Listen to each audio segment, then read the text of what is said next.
Good morning all of you student. మనకి second బీజెడ్సీలో ఓవరాల్గా 5 units ఉన్నాయని చెప్పాను కదా. ఇప్పుడు వరకు మనకి 3 యూనిట్స్ కంప్లీట్. మనకి థర్డ్ యూనిట్ వచ్చి మనకి ఫోటోసిన్సిస్. సో ఫోటోసిన్సిస్లో మనకి ఇప్పుడు వచ్చి 2 టాపిక్స్ అయినాయి. ఫస్ట్ టాపిక్ వచ్చి C3 ప్లాంట్స్ మధ్య డిఫరెన్షియేషన్, సెకండ్ వన్ వచ్చి కెల్విన్ వాల్యూమ్. సో ఇది లాస్ట్ క్లాస్లో తెలుసుకున్నాం కదా. టుడే క్లాస్లో మనకి టాపిక్ వచ్చి ఫోటో రెస్పిరేషన్, కాంతి శ్వాసక్రియ అంటే ఏమిటి, సో వీటి గురించి ఈ క్లాస్లో తెలుసుకున్నాం. Photo respiration, the light and stimulated and respiration in chlorophyllous tissue over and above the normal dark respiration taking place at the time called photo respiration. This takes place in C3 plants where and there is only PCR cycle. This occurs when CO2 concentration falls up to 50 ppm to O2 concentration increases into the atmosphere. This does not occur in C4 plants since they are not affected by the low CO2 concentration. So low CO2 concentration అనేది మనకి ఎక్కువగా ఉంటుందన్నమాట. Next ఏంటంటే the existence of photorespiration and was first demonstrated by the American plant physiologist of Dekkers, and the terms photorespiration was used by the Dekkers and Teo.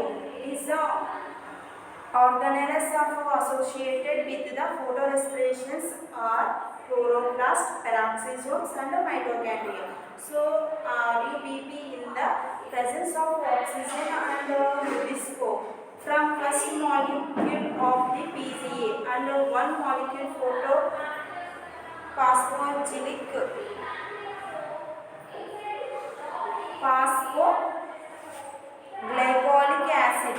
So in the chloroplast, phosphoglycolic acid due to the dephosphohydrolation so changes into the glycolic acid, and these are enter into the peroxisomes and react with the oxygen to from glyoxy and glyoxy acid and H2O2 of H2O2 plus of O2.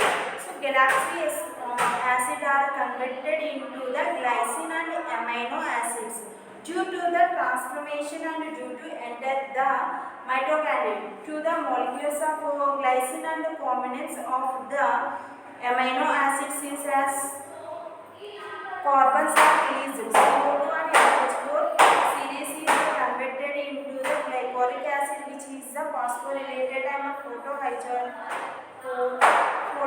phosphoglycolic acid. So 3-PGA anamata. So which is enter into the Krebs cycle in the chloroplast. To substrate for the photorespiration, glycolic acid use the compound to photorespiration, also known as glycolytic metabolism. So మనకి photorespiration అనేది ఎక్కువగా కాంతి శ్వాసక్రియ అన్నమాట ఫోటోరెస్పిరేషన్. So మనకి ఇది ఎక్కడ జరుగుతుంది? కిరణజన్య సంయోగక్రియలో జరిగే కణజాలంలో గ్లైకోలేట్ అనే ఎంజైమ్లతో మనకి కాంతి అనేది లైట్ అనేది ఫోకస్ అయినప్పుడు మనకి O2 వినియోగాన్ని CO2 విడుదలను కాంతి శ్వాసక్రియ అంటారు. అంటే ఏంటి? O2ని వినియోగించుకుని CO2ని బయటికి విడుదల చేస్తుంది కాబట్టి ఆ చర్యను ఏమంటారంటే ఫోటో రెస్పిరేషన్ అని అంటారు. సో PCR వలయం ద్వారా CO2 స్థాపన మాత్రమే జరుపుకున్న మొక్కల్లో కాంతి శ్వాసక్రియ కనిపిస్తుంది. సో PCR పొలిమరేస్ చైన్ రియాక్షన్ని PCR అంటారు. సో ఈ వలయం ద్వారా మనకి CO2 స్థాపనను మాత్రమే జరుపుకునే మొక్కల్లో కాంతి శ్వాసక్రియ కనిపిస్తుంది. సో CO2 స్థాపన అంటే CO2 ఉన్న మొక్కల్లో మాత్రమే మనకి ఎక్కువగా ఫోటో రెస్పిరేషన్ అనేది కనిపించడం జరుగుతుంది. సో దీనికి కాంతి తీవ్రత, అధిక ఉష్ణోగ్రత, అధిక గాఢత అవసరం అవుతుంది. సో దీనికి కావాల్సిన మెయిన్ ఇంగ్రీడియంట్స్ ఏంటంటే ఇందులో టెంపరేచర్,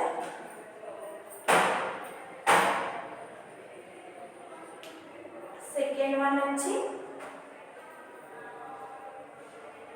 O2 concentration.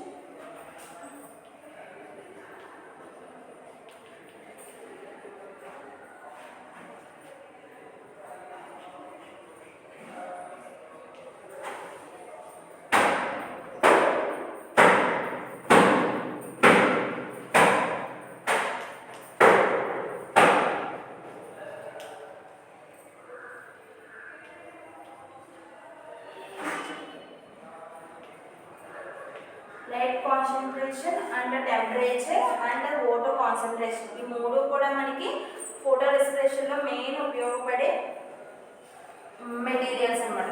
సో ఇందులో మనకి 3 వెరైటీస్ పువర్ ఫ్యాక్టర్స్ అనేవి అవసరం అవుతుంటాయి. అవి ఏంటంటే క్లోరోఫిల్, క్లోరోఫిల్,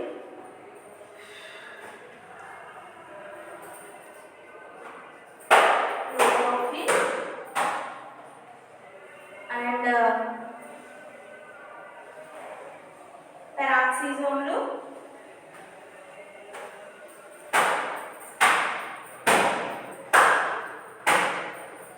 మైటోకాండ్రియా.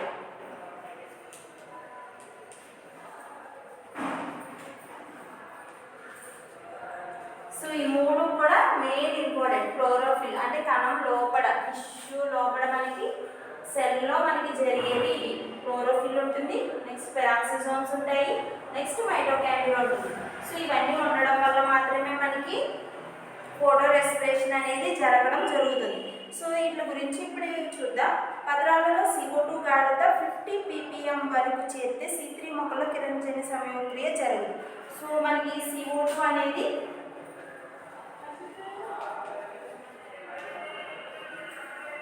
ppm అంటే పారామీటర్స్ వరకు ఉంటే కనుక మనకి CO2 కాన్సంట్రేషన్ ఎక్కువ ఉన్నట్టు. సో ఇలా మొక్కల్లో CO2 కాన్సంట్రేషన్ ఎక్కువైతే మనకి ఫోటోసింథసిస్ చర్య అనేది జరగకుండా ఉంటుంది అన్నమాట. సో దీనివల్ల O2 గాఢత పెరిగి CO2 గాఢత తగ్గుతుంది. సో మనకి 50 ppm ఉన్నప్పుడు O2 మనకి CO2 గాఢత అనేది తగ్గి O2 గాఢత అంటే CO2 కాన్సంట్రేషన్ తగ్గి O2 గాఢత అనేది మనకి O2 కాన్సంట్రేషన్ అనేది పెరుగుతుంది. సో CO2 అనేది తగ్గుతుంది, కాన్సంట్రేషన్ O2 అనేది పైకి పెరుగుతుంది అన్నమాట. సో ఈ సింబల్స్లో మనకి సెల్ లోపల చూపించవచ్చు అనమాట. సో O2 అనేది తగ్గినప్పుడు CO2 తగ్గినప్పుడు మనకి O2 అనేది పెరుగుతుంది, O2 తగ్గినప్పుడు CO2 అనేది పెరుగుతూ ఉంటుంది అనమాట. సో ఈ పరిస్థితిలో రుబీస్లో CO2 స్థాపనతో పాటు ఆక్సిజనేజ్గా పనిచేస్తుంది. సో అప్పుడు మనకి ఇలా O2 గాఢత పెరిగినప్పుడు మనకి ఏమవుతుంది, రుబిస్కో అనే ఎంజైమ్ అనేది CO2 స్థాపన చేస్తుంది. అంటే ఏంటి, మనకి O2 పెరిగినప్పుడు CO2 అనేది తగ్గుతుంది కదా. సో ఈ CO2ని పెంచడానికి మనకి రుబిస్కో అనే ఎంజైమ్ సహకారకంగా పనిచేస్తుంది అనమాట. సో నెక్స్ట్ వచ్చి మనకి హరిత రేణువులో జరుగు మార్పులు. సో హరిత రేణువులు అంటే ఏంటి, క్లోరోఫిల్లో జరిగే రియాక్షన్స్ అనమాట. సో అవి ఏ విధంగా ఉంటాయో చూద్దాం.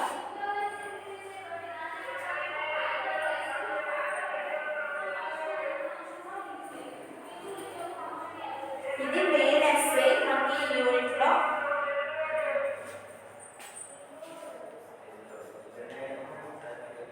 క్లోరోఫిల్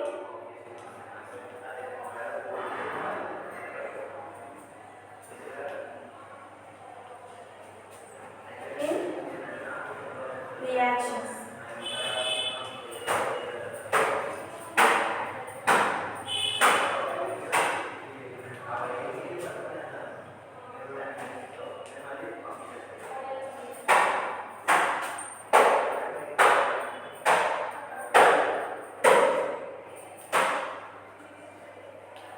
సో మనకి ఫస్ట్ వన్ వచ్చి క్లోరోఫిల్ రియాక్షన్స్, సెకండ్ వన్ వచ్చి పెరాక్సిజోన్స్ ఇన్ రియాక్షన్స్,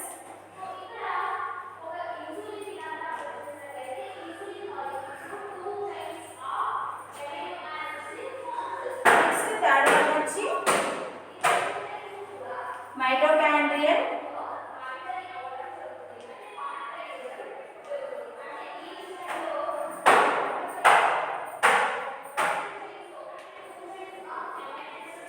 ఫస్ట్ వచ్చి క్లోరోఫిల్ ఇన్ రియాక్షన్స్. సో మనం క్లోరోఫిల్ రియాక్షన్స్ ఏ సో హరిత రేణువులో జరుగు చర్యలు లేదా మార్పులు. ఆక్సిజన్ సమక్షంలో రుబిస్కో ద్వారా RuBP3 పాస్ఫోగ్లిజరిక్ ఆమ్లం గాను పాస్ఫోగ్లైకోలిక్ ఆమ్లం గాను ఏర్పడుతుంది. పాస్ఫోగ్లిజరిక్ ఆమ్లాన్ని ఫాస్ఫేటేజ్ అనే ఎంజైమ్ సమక్షంలో గ్లైకోలేట్ గా మారి హరిత రేణువు నుంచి పెరాక్సిజోమ్లోనికి పంపుతుంది. సో మనకి ఇందులో ఆక్సిజన్ సమక్షంలో మనకి రుబిస్కో అనేది CO2 స్థాపన చేస్తుంది అని చెప్పాను కదా. ఈ రుబిస్కో అనేది 3 పాస్ఫోగ్లిజరిక్ ఆమ్లం గాను, నెక్స్ట్ పాస్ఫోగ్లైకోలిక్ ఆమ్లం గాను, నెక్స్ట్ పాస్ఫేటేజ్ గాను మార్పు చెందుతుంది. సో ఇలా మార్పు చెందినప్పుడు మనకి హరిత రేణువు నుంచి పెరాక్సిజోమ్లోనికి ఎంజైమ్స్ అనేవి ప్రవేశించడం జరుగుతుంది అనమాట. సో ఈ విధమైన మార్పులు ఏమంటారు అంటే క్లోరోఫిలిక్ రియాక్షన్స్ అని అంటారు. నెక్స్ట్ వన్ వచ్చి పెరాక్సిజోమ్సిన్ రియాక్షన్స్. సో ఇది ఏ విధంగా జరుగుతుంది అంటే పెరాక్సిజోమ్లో ఆక్సీకరణ ఎంజైమ్లో ఉన్న సూక్ష్మ కణాంగాలు. సో ఆక్సీకరణ ఎంజైమ్స్ ఉంటాయి కాబట్టి ఇవి మైక్రో ఆర్గానిజమ్స్ అనమాట. సో గ్లైకోలేట్ ఆక్సీకరణం చెంది ఆక్సాలేట్గా ఉత్పన్నమవుతుంది. సో గ్లైకోలేట్ అనేది మనకు ఆక్సీకరణం చెందడం అంటే ఆక్సిడేషన్ జరిగినప్పుడు మనకి ఏ విధంగా ఏర్పడుతుంది, ఆక్సలోలేట్గా ఆక్సలోలేట్గా ఏర్పడుతుంది. సో ఈ చర్యకు గ్లైకోలిక్ ఆమ్లం ఆక్సిడేషన్ ప్రేరకంగా పనిచేస్తుంది. సో మనకు కోఫాక్టర్ కింద పనిచేస్తుంది అనమాట. సో గ్లైకో ఆక్సాలిక్ ఆమ్లం అనేది ట్రాన్స్మినేషన్ చెంది గ్లైసిన్గా మారుతుంది. సో ట్రాన్స్మినేషన్ చెంది మనకి గ్లైసిన్ కింద ఆక్సాలేట్ అనేది గ్లైసిన్ కింద రూపాంతరం చెందుతుంది. సో పెరాక్సిజోమ్స్ నుండి గ్లైసిన్ వెలుపలికి వచ్చి మైటోకాండ్రియంలోనికి ప్రవేశిస్తుంది. సో మనకి పెరాక్సిజోమ్స్లో జరిగిన ఈ రియాక్షన్స్ అనేవి మనకి మైటోకాండ్రియాలోనికి ఇన్ఫెక్ట్ అవ్వడం జరుగుతుంది అనమాట. సో ఈ రియాక్షన్స్ ఏమంటారంటే ఓవరాల్గా పెరాక్సిజోమ్సిన్ రియాక్షన్స్ అని అంటారు. నెక్స్ట్ థర్డ్ వన్ వచ్చి మైటోకాండ్రియల్ రియాక్షన్స్. సో ఇవన్నీ కూడా మనకి ఓవరాల్గా సెల్ లోపల జరిగే యాక్టివిటీస్ అనమాట. సో ఫోటో రెస్పిరేషన్ అనేది ఒక సెల్ లోపల ఏ విధంగా జరుగుతుంది అనేది content. So next third one వచ్చి ఫస్ట్ వన్ వచ్చి క్లోరోఫిల్ రియాక్షన్స్, సెకండ్ వన్ వచ్చి పెరాక్సిజోమ్సిన్ రియాక్షన్స్ అండ్ థర్డ్ వన్ వచ్చి mitochondrial reactions. So mitochondrial reactions అంటే ఎలా జరుగుతాయి, 2 గ్లైసిన్ మాలిక్యూల్స్ కలయిక వల్ల మనకి సెరిన్ అనే అమైనో ఆమ్లం ఏర్పడుతుంది. అంటే ఏంటి, 2 గ్లైసిన్ మాలిక్యూల్స్ కలిసినప్పుడు మనకి సెరిన్ అనే ఒక అమైనో ఆమ్లం అనేది మనకి ఏర్పడుతుంది. దీనితో పాటు అంటే ఏంటి, గ్లైసిన్ అనేది సెరిన్ కింద రూపాంతరం చెందుతుంది అనమాట. సో దీనితో పాటు ఒక అణువు CO2 ఒక NH4+ అయాన్గా కూడా ఏర్పడుతుంది. సో మనకి CO2 అనేది కూడా ఒక అణువు NH4 అంటే అమోనియం కింద కూడా మనకి మార్పు చెందడం అనేది జరుగుతుంది. సో ఈ COA కాంతి శ్వాసక్రియలో విడుదలవుతుంది. సో మనకి ఇలా ఫోటో రెస్పిరేషన్ జరిగినప్పుడు మనకి CO2 అనేది బయటికి రిలీజ్ అవుతుంది అనమాట.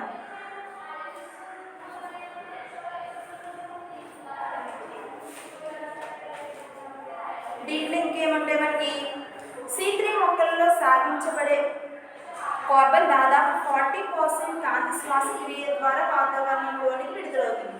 సో మనకి ఓవరాల్గా అట్మాస్ఫియర్లో ఉండే కార్బన్ డైఆక్సైడ్ అనేది 40% వరకు కూడా ఫోటో రెస్పిరేషన్ వల్ల మాత్రమే మనకి బయట వాతావరణంలోనికి విడుదలవడం అనేది జరుగుతుంది. సో వివిధ రసాయన చర్య జన్యు పద్ధతుల ద్వారా కాంతి శ్వాసక్రియలో కలిగే CO2 నష్టాన్ని తగ్గించడానికి కృషి చేసింది. సో ఈ జన్యు పద్ధతులు అంటే జీన్ మెథడాలజిస్ ద్వారా కూడా మనకి ఈ కాంతి శ్వాసక్రియలో మనకి CO2 కోల్పోవడాన్ని తగ్గించే అవకాశం ఎక్కువగా ఉంటుంది అన్నమాట. నెక్స్ట్ వచ్చి కాంతి శ్వాసక్రియ C3 మొక్కల్లో జరుగుతుంది. ఓన్లీ కాంతి శ్వాసక్రియ అంటే ఫోటో రెస్పిరేషన్ అనేది మనకి C3 ప్లాంట్స్ అంటే ఏంటి, డైకాట్ ప్లాంట్స్ని C3 ప్లాంట్స్ అని చెప్పాను కదా. సో ఫుడ్ మెటీరియల్ కింద ఉండే ప్రతి ప్లాంట్లో కూడా మనకి ఎక్కువగా CO2 అనేది బయటకు రిలీజ్ అవ్వడం జరుగుతుంది. సో ఇలా రిలీజ్ అవ్వడానికి మనకి ఫోటో రెస్పిరేషన్ అనేది ఎక్కువగా యూజ్ అవుతుంది అన్నమాట. కానీ C4 మొక్కల్లో జరగదు. అంటే మనకి ఓన్లీ డైకాట్ ప్లాంట్స్లో మాత్రమే జరుగుతుంది. మోనోకాట్ ప్లాంట్స్లో మనకి C4 ప్లాంట్స్లో మనకి ఫోటో రెస్పిరేషన్ అనే చర్య జరగడం ఉండదన్నమాట. సో ఈ కారణం వల్ల C3 మొక్కల్లో C4 మార్గం C3 మార్గం వరుసగా పత్రాంతర పుంజపు తొడుగు కణాల్లో జరగడమే. సో అంటే పత్రాంతర పుంజక తొడుగు అంటే వాస్కులర్ బండిల్స్లో కూడా మనకి ఈ C3 C4 ప్లాంట్స్లో ఉండే వాస్కులర్ బండిల్స్లో మనకి కార్బన్ అనేది బయటికి రిలీజ్ అవ్వడం అనేది జరుగుతూ ఉంటుంది అన్నమాట. సో C4 మొక్కల మీద తక్కువ CO2 గాఢత ప్రభావం ఉండదు. సో మనకి C4 మొక్కల మీద తక్కువ CO2 గాఢత ప్రభావం ఉండదు. అంటే ఏంటి, ఒక్కొక్కసారి ఎక్కువగా కూడా మనకి కార్బన్ డైఆక్సైడ్ ప్రభావం అనేది ఎక్కువగా ఉండే అవకాశం ఉంటుంది అనమాట. అందువల్ల ఒకే విధమైన ఐడెంటికల్ వాతావరణంలో C4 మొక్కలు కార్బోహైడ్రేట్ను ఉత్పత్తి చేయడంలో అధిక సామర్థ్యాన్ని చూపిస్తాయి. సో అందువల్ల మాత్రమే మనకి మోనోకాట్ ప్లాంట్స్ అన్నీ కూడా మనకి ఫుడ్ మెటీరియల్స్ని ఎక్కువగా ఉత్పత్తి చేయడానికి అవకాశం ఉంటుందన్నమాట. కానీ C3 మొక్కల్లో అలా జరగదు. వాతావరణంలోని O2 గాఢతను తగ్గించి CO2 గాఢతను పెంచడం ద్వారా కాంతి శ్వాసక్రియ నిరోధించబడుతుంది. సో మనకి ఫోటో రెస్పిరేషన్ అనేది CO2 గాఢత పెరిగినప్పుడు మనకి O2 గాఢత అనేది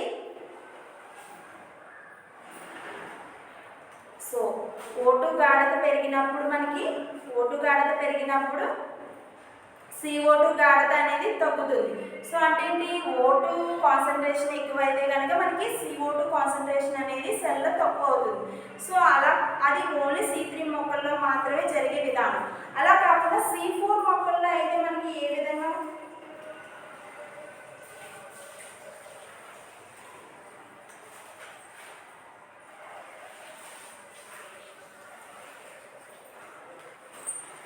అదేవిధంగా మనకి C3 మొక్కల్లో కూడా జరగదు. వాతావరణంలోని O2 గాఢతను తగ్గించి అంటే ఏంటి, O2 యొక్క కాన్సన్ట్రేషన్ తగ్గించినప్పుడు మనకి CO2 కాన్సన్ట్రేషన్ అనేది ఎక్కువ అవుతుంది. సో అలాంటప్పుడు ఏమవుతుంది అంటే మనకి ఫోటో రెస్పిరేషన్ అనేది ఆపివేయబడుతుంది అనమాట.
అనేది C3 మొక్కల్లో మాత్రమే జరుగుతుంది. C4 మొక్కల్లో జరగడం అనేది మనకి అసలు ఉండదన్నమాట C4 మొక్కల్లో. సో ఈ విధానంలో మనకి ఓవరాల్గా chlorophyll reactions, peroxisomes reactions, next mitochondrial రియాక్షన్స్లో మనకి ఫోటో రెస్పిరేషన్ అనేది జరుగుతూ ఉంటుంది. సో ఈ విధంగా జరిగినప్పుడు మాత్రమే మనకి CO2 అనేది బయట వాతావరణంలోనికి, బయట క్లైమేట్లోనికి రిలీజ్ అవ్వడం అనేది జరుగుతుంది. అది ఎంత పర్సెంటేజ్ వరకు అంటే 40% వరకు మనకి బయటికి కార్బన్ డైఆక్సైడ్ CO2 అనేది రిలీజ్ అవ్వడం జరుగుతుంది అనమాట. సో నెక్స్ట్ ఏంటంటే మనకి C3 మొక్కలు అనేవి ఫుడ్ మెటీరియల్స్ని ఉత్పత్తి చేస్తూ ఉంటాయి. సో అప్పుడు మనకి O2 కాన్సన్ట్రేషన్ అనేది ఎక్కువగా ఉంటుంది, CO2 కాన్సన్ట్రేషన్ అనేది తక్కువ ఉంటుంది. కానీ C4 మొక్కల్లోకి వచ్చినప్పటికీ మనకి ఏంటంటే O2 కాన్సన్ట్రేషన్ అనేది తక్కువ ఉంటుంది, CO2 కాన్సన్ట్రేషన్ అనేది ఎక్కువగా ఉంటుంది. సో ఈ విధంగా ఉన్నప్పుడు మనకి ఫోటో రెస్పిరేషన్ అనేది చర్య ఆగే అవకాశం ఎక్కువగా ఉంటుంది అనమాట. సో అందువల్ల మనకి డైకాట్స్ ప్లాంట్స్ అనేవి ఫుడ్ మెటీరియల్స్ కింద ఉపయోగపడతాయి. నెక్స్ట్ వచ్చి మోనోకాట్ ప్లాంట్స్లో కొన్ని ప్లాంట్స్ మాత్రమే మనకి ఎక్కువ ఫుడ్ మెటీరియల్ కింద యూజ్ అవుతాయి అన్నమాట. సో ఈ విధానాన్ని అంతటినీ కలిపి ఏమంటారంటే ఫోటో రెస్పిరేషన్ అని అంటారు. దీనిలో మెయిన్ ఏంటంటే O2 కాన్సన్ట్రేషన్ పెరగడం, CO2 కాన్సన్ట్రేషన్ అనేది తగ్గడం జరుగుతుంది. సో ఇది C4 ప్లాంట్స్లో జరిగే ఫోటో రెస్పిరేషన్. సో ఈ విధానాన్ని అంతటినీ కలిపి ఏమంటారంటే ఫోటో రెస్పిరేషన్ అంటారు. ఇది కూడా మనకి 10 మార్క్స్కి అడిగే అవకాశం ఎక్కువగా ఉంటుంది.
నెక్స్ట్ షార్ట్ క్వశ్చన్ మనకి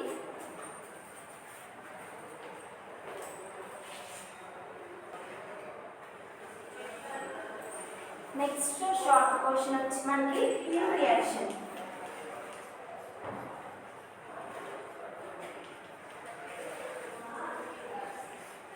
సో హిల్ రియాక్షన్ అనేది కూడా మనకి మెయిన్ షార్ట్లో అడిగే ఇంపార్టెంట్ క్వశ్చన్ అన్నమాట. సో హిల్ రియాక్షన్ అంటే ఏంటో చూడండి. According to this oxygen was involve during light and phase of photosynthesis. So మన ఫోటోసింథసిస్లో ఎక్కువ హిల్ చర్య అనేది జరుగుతుంది. దీన్ని రాబర్ట్ హిల్ అనే సైంటిస్ట్ కనుగొన్నారు. Robert hill.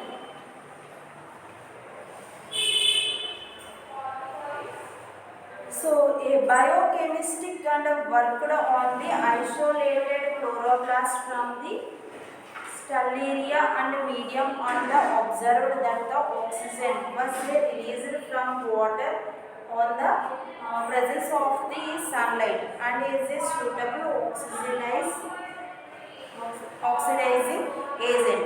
Hydrogen acceptor. So this process was called Hill reactions. Is the Hill reactions and hypogeneous acceptors are ferric salts and ferric cladding and ferric oxalates. So chromatics and 2,6 dichlorophenol and diphenol. So this is can be reaction with the according to this reaction involving into O2 takes place from the water and not from CO2. This involved the oxygen from water was demonstrated and S. Rubens M. Kamen by using heavy isotopes. So O2 oxygen in bacterial photosynthesis and there is involved of oxygen because the hydrogen donor is H2S instead of water. So మనకి Hill reaction అనేది ఎక్కువగా ఫోటోసింథసిస్లో అంటే కాంతి ప్రసరణం చేసినప్పుడు హరిత రేణువులు నీటి నుండి ఫోటోలు ఉద్భవింపచేస్తాయి. సో అంటే ఫోటోసింథసిస్ జరిగినప్పుడు హరిత రేణువులు అనేవి మనకి ఫోటోని వాటర్ నుంచి ఓటుని బయటికి రిలీజ్ చేస్తాయి అన్నమాట. సో ఇలా వాటర్ నుంచి ఓటు రిలీజ్ అయ్యే విధానాన్ని ఏమంటారు అంటే హీల్ రియాక్షన్ అని అంటారు. సో హీల్ చర్యలో హైడ్రోజన్ స్వీకరణ అయిన ఫెరిక్ లవణాలు క్వినోనిన్ గాను ఉండే సూర్యరశ్మి నుండి శక్తిని హరిత రేణువులు గ్రహించి నీటి నుండి ఓటును విడుదల చేస్తాయి. సో మన క్వినోన్ లవణాలు, క్వినోన్ అనేవి మనకి సూర్యరశ్మి నుండి ఎనర్జీని గ్రహించినప్పుడు మనకి నీటి నుంచి మనకి ఓటు అనేది బయటికి రిలీజ్ అవుతుంది అన్నమాట. సో దీనివల్ల ఏర్పడిన హైడ్రోజన్ గ్రహించడంచే ఫెరిక్ లవణాలు ఫెరస్ లవణాలుగా, క్వినోన్గా, హైడ్రోక్వినోన్గా క్షయకరణం చెందాయి. సో రిడక్షన్ జరిగినప్పుడు ఫెరిక్ లవణాలు అనేది ఫెరస్ లవణాల కింద, నెక్స్ట్ క్వినోన్ కింద మనకి మార్పు చెందడం అనేది జరుగుతుంది అనమాట. సో ఫోటో రియాక్షన్లో మనకి ఎక్కువగా నీటి నుండి అంటే CO2 నుండి ఓటు విడుదల కావడాన్ని ఫోటాలిసిస్ అంటారు. సో అంటే ఏంటి? ఫోటోలైసిస్ అంటే ఏంటి? మనకి లైట్ రియాక్షన్లో ఎక్కువగా వాటర్ నుంచి ఓటు రిలీజ్ కావడాన్ని ఏమంటారు అంటే ఫోటోలైసిస్ అని అంటారు. సో ఇది మనకి హీల్ చర్య విధానంలో మాత్రమే మనకి కనిపిస్తుంది. నెక్స్ట్ రుబెన్ ప్రయోగాలు. సో రుబెన్ అనే సైంటిస్ట్ వీటిలో ప్రయోగాలు చేయడం కూడా జరిగింది. So S Ruben scientist name వచ్చి ఎస్ రుబెన్. ఆయన సహచరులు 1944లో మనకి ఓటు గల నీరును ఉపయోగించి కిరణజన్య సంయోగ క్రియలో విడుదలయ్యే ఓటు కూడా కిరణధార్మికంగా ఉంటుందని నిరూపించారు. సో మనకు ఓటు కూడా మనకి లైట్ని ఫోకస్ చేసే విధంగా ఉంటుంది అని ఈ ఎస్ రుబెన్ అనే వాళ్ళు మనకి నిరూపించడం జరిగింది. పై నిదర్శనాలు బట్టి కిరణజన్య సంయోగ క్రియలో విడుదలయ్యే ఓటు కార్బన్ డైఆక్సైడ్ నుండి కాక నీటి నుండి ఉద్భవిస్తుందని నిర్ధారణ చేయబడింది. సో మనకి ఓటు అనేది కార్బన్ డైఆక్సైడ్ నుండి కాకుండానే నీటి నుంచి రిలీజ్ అవుతుంది అని ప్రయోగాల ద్వారా మనకు వివరించడం జరిగింది. అంటే ఏంటి? ఫోటోసింథసిస్ రియాక్షన్లో మనకి ఓటు నుంచి కార్బన్ డైఆక్సైడ్ అనేది కార్బన్ డైఆక్సైడ్ నుంచి కాకుండా డైరెక్ట్గా నీటి నుంచి మాత్రమే మనకి ఓటు అనేది రిలీజ్ అవుతుంది అని నిరూపించబడింది. అందుచేత నీటి నుండే ఓటు విడుదల అవుతుంది అని సూచించడానికి కింది సమీకరణం అనువైనది. సో ఈ విధానం ఆధారంగా మనకి వాటర్ నుంచి మాత్రమే మనకి ఓటు అనేది విడుదల అవుతుందని కనుగొనడం జరిగింది. సో ఆ కెమికల్ రియాక్షన్ ఏంటో ఇప్పుడు చూద్దాం. చాలా సింపుల్ అండి, short question. 6CO2 12H2O gives us C6H12O6 plus 6H2O plus 6O2.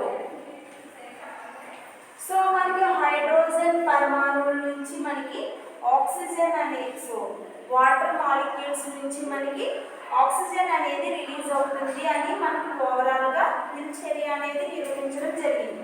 So ఇందులో మనకి 6 కార్బన్ డైఆక్సైడ్ అణువులు, 6 H2O అంటే 6 నీటి అణువులు కలిసినప్పుడు మనకి ఏర్పడే మెటీరియల్ వచ్చి కార్బోహైడ్రేట్స్ అంటే C6H12O6. ఇందులో 6 కార్బన్లు, H అనేవి హైడ్రోజన్ అనేవి 12 పరమాణువులు ఉంటాయి, ఆక్సిజన్ అనేవి 6 మాలిక్యూల్స్ ఉంటాయి. సో మనకి ప్లస్ దీంతో పాటు ఏమి ఏర్పడతాయి? 6H2O అంటే ఏంటి? ఇక్కడ 12H2O ఉన్నాయి కదా. సో ఇక్కడ 12కి 6H2Os అనేవి 6 నీటి అణువులు అనేవి వినియోగించుకుని మనకి 6H2O అనేది బయటకి రిలీజ్ అవ్వడం జరిగింది అనమాట. దీనితో పాటుగా మనకి ఇంకా 6CO2 ఉంది కదా. సో కార్బన్ డైఆక్సైడ్ నుంచి కాకుండా డైరెక్ట్గా ఆక్సిజన్ వాటర్ నుంచే మనకి O2 రిలీజ్ అవుతుంది అంటారు కాబట్టి సో మనకి ఇవాళ H2O నుంచే మనకి 6O2 అనేది కూడా బయటికి రిలీజ్ అవ్వడం జరుగుతుంది అనమాట. సో ఓవరాల్గా ఈ చర్యను అంతటిని కలిపి ఏమంటారంటే హీల్ రియాక్షన్ అని అంటారు. సో ఇందులో C6CO2 plus 12H2O, C6H12O6 plus 6H2O plus 6O2 ఇది ఫోటోసింథసిస్ యొక్క chemical reaction.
క్లాస్లో photorespiration and Hill reaction గురించి తెలుసుకోవడం జరిగింది కదా. సో ఈ రెండు కూడా main important essay and shorts third unit ఫోటోసింథసిస్లో మనకి. ఓవరాల్గా మనకి యూనిట్ నుంచి ఫోటోసింథసిస్ యూనిట్ నుంచి మనకి 3 టాపిక్స్ అయినాయి. C3 C4 ప్లాంట్స్ మధ్య differentiation and kelvin volume and third one వచ్చి ఫోటో రెస్పిరేషన్. సో అన్ని హిల్ చేయాలి. ఇవన్నీ కూడా main important topics. Thank you.